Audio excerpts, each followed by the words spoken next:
তারেক রহমান আমাদের ভবিষ্যতে অহংকার। তারেক রহমান যে আমাদের দেশটা যত সুন্দরভাবে চালায়, সেই জন্যই আমরা এইভাবে ওনাকে সংবর্ধনা দেওয়ার জন্য আসছি। আজকে এখানে আসছে তার এই টেস্ট আমি দেখার জন্য আসছি। আগামীকালকে আমি বিএনপি সভাপতি, উপজেলা বিএনপি পাঁচবিবি, আমার নাম হল সাইফুল ইসলাম ডালিম, আমার প্রিয় নেতা আসবে। তার এই অপেক্ষার পর আর এই টেস্ট দেখার জন্য আমি এসেছি। তাকে আমরা অনেক ভালোবাসি, অনেকদিন থেকে তাকে আমরা দেখি না, শুধু আমরা তার নির্দেশনা মেনে চলি।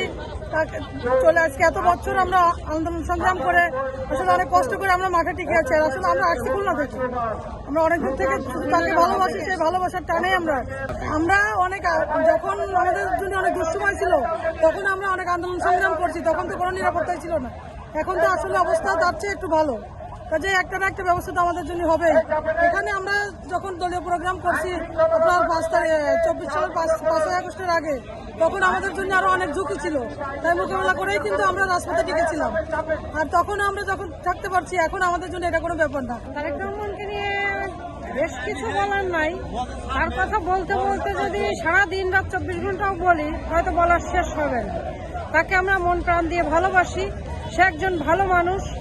জনাব তারেক জিয়ার সন্তান সে, বেগম খালেদা জিয়ার সন্তান সে। তারেক রহমান দেশের জন্য অনেক কিছু করার চিন্তা ভাবনা করছে, আমরা তার পাশে আছি, ইনশাল্লাহ আগামীতেও থাকবো। একটা সুষ্ঠু রাজনীতির পরিবর্তন হবে, সুষ্ঠু রাজনীতি যাকে বলে, এবং মানুষের ভালোবাসা, 18 কোটি মানুষের ভালোবাসা নিয়ে বিএনপি রাজনীতি করবে এবং আগামী দিনে বাংলাদেশ গড়বে। আমাদের প্রিয় নেতা 18 কোটি মানুষের মধ্যমণি। আসলে পৃথিবীতে দেখেছেন যে যত মানুষ যত প্রিয় হবে তার হুমকি সন্ত্রাসে থাকে।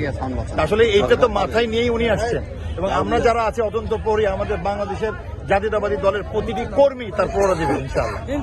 দীর্ঘ 18 বছর অপেক্ষার পর কালকে আমরা একটা উৎফুল্ল পরিবেশে আমরা দেখতে পারবো তারেক রহমানকে।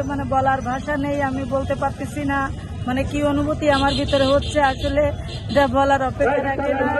বাংলাদেশের জনগণ তার দিকে তাকিয়েছিল, তাকে দেখবে এই আশায় বাংলাদেশ ছিল। তারেক জিয়া ফিরে বেশি আসবে, ফিরে বাংলাদেশে, এটা কালকে আমাদের এই ভাষাটা শেষ হয়ে যাবে, মনের আশা পূরণ হবে এই 17 বছরে।